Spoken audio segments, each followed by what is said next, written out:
Hi folks, today I'm going to be explaining or showing you how to install and use the Leica Quick Load kit. This isn't the same as the rapid load feature you find on later M's like the M4 or the M5. This is actually the accessory that Leica made so you could have something similar on your M2 or M3.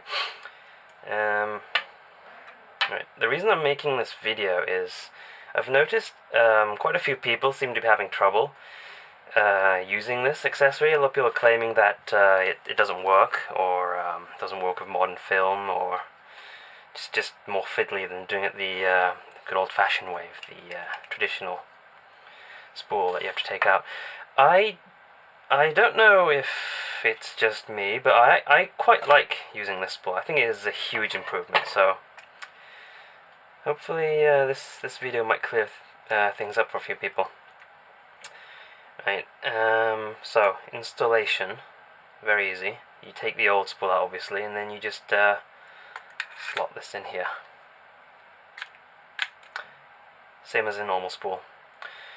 And it comes with this plastic add-on for your base plate, which I don't actually use, but it goes on here.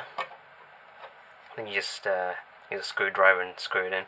This is designed for pushing the film down, but I don't use this, so I'll explain why in a little bit. Get that off there. Okay. Now, for the actual loading, got a piece of film here, roll of film here. This is my M2. So what I like to do is I put the film in just about halfway, and then you want to check to see if the slit on that spool is facing the inside of the camera. It's not terribly important to line up perfectly, but you want it roughly at the 9 o'clock position. Makes things much easier. Okay, now for the film, the length is, well, I usually pull it to just past the edge of the camera. And then this is important. Many people seem to make the mistake of curling the film into the spool clockwise. This is something you really don't want to do. I don't know if you can see it in the video, but because of the shape of the slit, when you're rewinding the film, you'll have some trouble when you get to the end. It'll catch on this take-up spool if you put it in clockwise. I actually made the same mistake, and if you do that, you'll end up with, well, this is a piece of the film that ripped off. A few bits end up inside the camera too, so you really don't want to do that. The correct way of doing this is counterclockwise. You just curl it up with your fingers and then slot it in, like so. Right, and then you just push it in a bit. Now, at this point, what Leica probably intended for you to do was to just pop the base plate back on and be done with it. That's actually what this little plastic add-on's for. After you attach to your base plate, it pushes the film in, and in theory, it should line up fine, and you'll be good to go. In my experience though, it doesn't usually work so well. I don't like using this because sometimes on a good day it'll work fine, it'll line up. On a bad day it won't go in quite far enough, and you'll end up having film going well, diagonally across here. And on a really bad day, it's happened to me quite a few times, is this thing actually just crushes the film into the top of the spool without pushing it in. Then you have a huge mess when you're winding on. You don't want that. So what I tend to do is I just push it in with my thumbs, where the slit is here, and the canister of film at the same time. So shove it in there till it lines up with the spools. I mean the sprockets, sorry. What I do here is I just wind it on a little bit to make sure it's on, and we're good to go.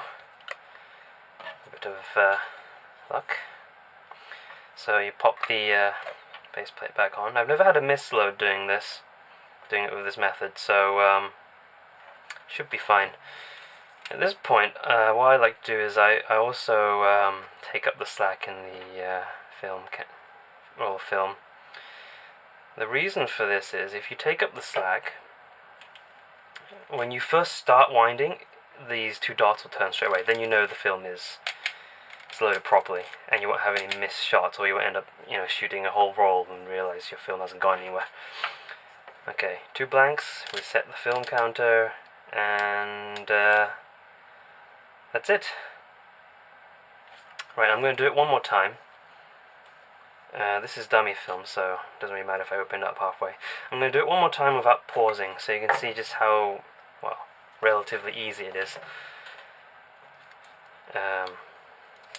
to load it this way. Okay, so now you've got the back of the camera open and you've got your roll of film. With an M3 at this point you want to pop the spool out and then push it back in again to reset your film counter. This is an M2, so that's not necessary. Okay, now the slit's lined up, you've got your film, pull it in, curl it into the take up spool counterclockwise, not clockwise as we mentioned before. And now we just push the film in gently with our thumbs until the sprocket holes align. And there, it's engaged. Pop the back on. You want to take up the spool, take up the slack, sorry. That should do it, and that's it.